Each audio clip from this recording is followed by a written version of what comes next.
আমি কি এই রুমটাকে প্রকৃত ক্লাসরুম ধরতে পারি? ধন্যবাদ। গুড মর্নিং স্টুডেন্টস, সবাই কেমন আছো?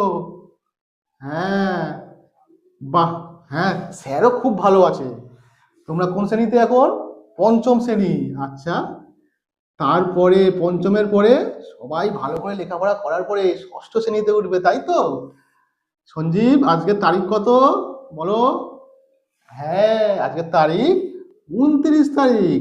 বাহ, 29 জানুয়ারি 2026। হ্যাঁ, আগের দিন আমরা কি পড়েছিলাম সবার মনে আছে? হ্যাঁ, আগের দিন আমরা গাছেদের খাবার তৈরি করা শিখেছিলাম, কেমন ভাবে তারা খাবার তৈরি করতো, তাই না? হ্যাঁ, আজকের আমরা ওই রকমই একটা নতুন জিনিস শিখবো, কেমন? বেশ বেশ বেশ, সবাই মন দিয়ে তাহলে আজকে দেখো আজকের কি কি আজকের আমরা শিখি। হ্যাঁ, খুব মজা লাগবে। আচ্ছা, আমরা কে কে বেড়াতে গেছিলাম পাহাড়ে? দেখি হাত তোলো তো সবাই। বাহ, প্রায় সবাই তো গেছো। হ্যাঁ, সেখানে এইরকম কত পাহাড় ছিল, তাই না? হ্যাঁ, এরকম পাহাড় কত, তাই তো? এখানে সূর্যি মামা থাকে, তাই না? হুম, আর এরকম নদী, এরকম স্রোত তার, তাই তো? বেশ বেশ বেশ। হ্যাঁ, তুমি কি বললে সন্তু?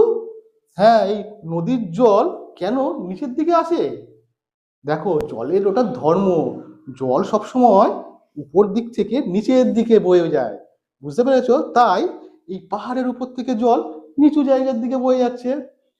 হ্যাঁ প্রিয়াঙ্কা, তুমি কি বললে তোমাদের পাশের মাঠে একটা নালা আছে? এরকম এরকম মাঠের পাশে এরকম একটা নালা আছে, আর জল কোন দিক থেকে কোন দিকে যাচ্ছে? ও, এই দিক থেকে এই দিকে যাচ্ছে। কেন যাচ্ছে জানো? হ্যাঁ নিশ্চয়ই, এই দিকটা এইখানে কোনো উঁচু জায়গা আছে, আর এইদিকে কোনো নিচু জায়গা আছে, সেই দিকে জল প্রবাহিত হচ্ছে, বুঝতে পারলে? তাহলে হ্যাঁ, তুমি কি বলছো রাহুল?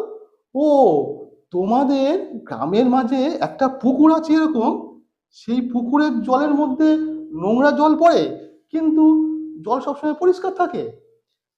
দেখো তাহলে, তোমাদের এই যে গ্রামের এরকম চারিদিক থেকে এরকম ড্রেনের মুখ গিয়ে সব কোথায় পড়ছে? পুকুরের জলে। হ্যাঁ, আমাদের ব্যবহার করা সেই নোংরা জল গিয়ে এইখানে সব জমা হয় পুকুরের মধ্যে, তাই না? এইবার দেখো পুকুরের জল কিভাবে পরিষ্কার হচ্ছে, তাহলে শোনো। এই বাতাসের মধ্যে কি থাকে? অক্সিজেন থাকে, তাই না? হ্যাঁ, আমরা তো শিখেছিলাম বাতাসের মধ্যে অক্সিজেন থাকে। ওই অক্সিজেন এই নোংরা জলে যে নোংরা জিনিসগুলো থাকে তার সঙ্গে রাসায়নিক বিক্রিয়া করে জল পরিষ্কার করে দেয়, বুঝতে পেরেছো তাহলে? হ্যাঁ, রাসায়নিক বিক্রিয়া কাকে বলে? হ্যাঁ, রাসায়নিক বিক্রিয়া হলো, দেখো তোমরা তোমাদের বাড়িতে যখন তোমাদের জামা কাপড়ে দাগ লাগে, সেই দাগের মধ্যে লেবুর রস লাগায়, কেন? হ্যাঁ, লেবুর রস আর ওই দাগ বিক্রিয়া করে দাগ উঠে যায়। সেরকমই তোমাদের বাড়িতে দেখবে তোমার মা এরকম আলু যখন এরকম আর্ধেক কেটে রাখে না, তখন দেখবে আলুর এইখানটায় কালো কালো একটু লালচে দাগ হয়ে যায়, কেন হয়? রাসায়নিক বিক্রিয়ার ফলে হয়, বুঝতে পেরেছো? তাহলে আজকে আমরা কি শিখলাম জানো? আজকে আমরা শিখলাম স্থির জল, স্থির জল আর স্রোতের জল। কি শিখলাম?